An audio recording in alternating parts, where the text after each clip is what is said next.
ketika di rumah mengapa setelah berpisah rindu bertemu dengan ibu. Tepuk tangan.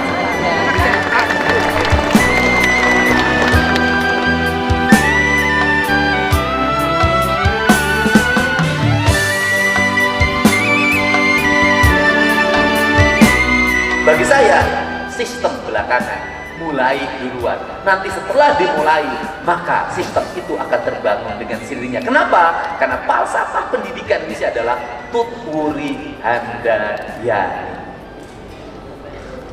Ini. Untuk itu maka pemimpin, itu kata orang Sunda tuh begini.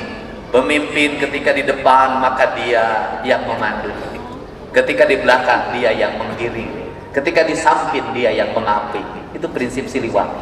Artinya pemimpin kadang dia di depan, pemimpin kadang dia di samping, pemimpin kadang dia belakang.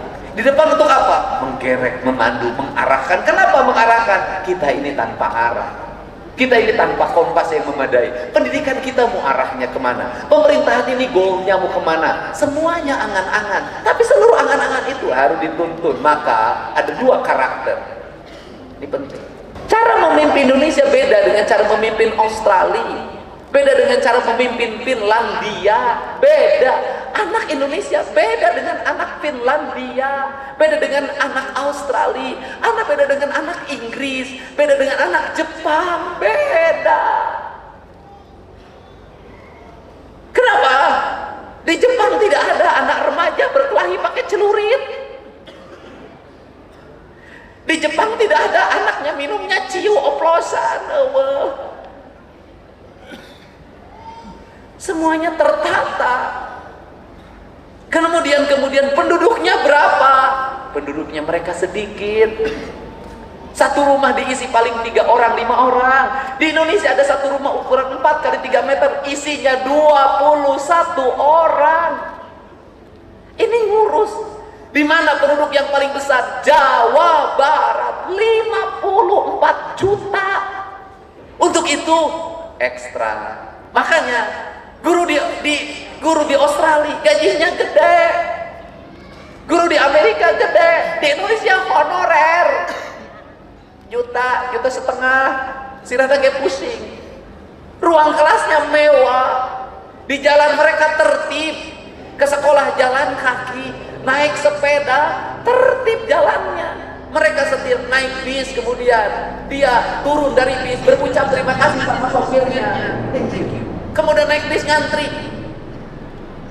Di Indonesia ngantri saja belum menjadi pelajaran pendidikan di sekolah. Untuk itu sekolah rubah deh.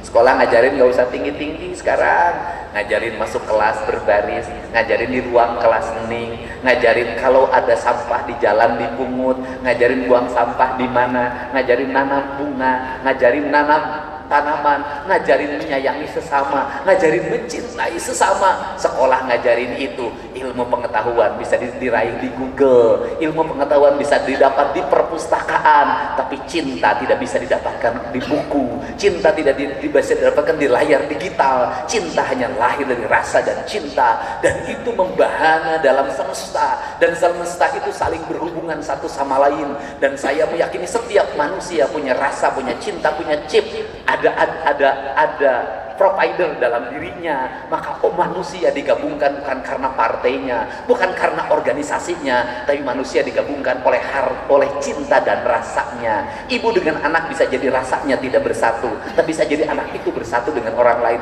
Kenapa mereka bisa berkelompok bergeng? Karena rasanya sama, cintanya sama, satu napas, satu jiwa. Korsanya berubah menjadi negatif. Untuk itu dari sekarang cinta ibu dan anaknya satukan dengan baik. Bukankah ibu kita dulu yang mengajarkan ketika terluka maka air ludahnya mengobatinya? Bukankah orang tua kita dulu mengajarkan ketika anak jatuh maka rambutnya yang digesekannya? Bukankah orang tua kita dulu diajarkan kalau makannya keras maka ibu yang mengunyahnya? Apa itu artinya? Kalau layar digital itu keras, kalau permainan di dunia itu keras, sebelum dinikmati oleh anaknya, dikonsumsi oleh anaknya, maka ibu dan bapaknya yang menegak racun itu sebenarnya.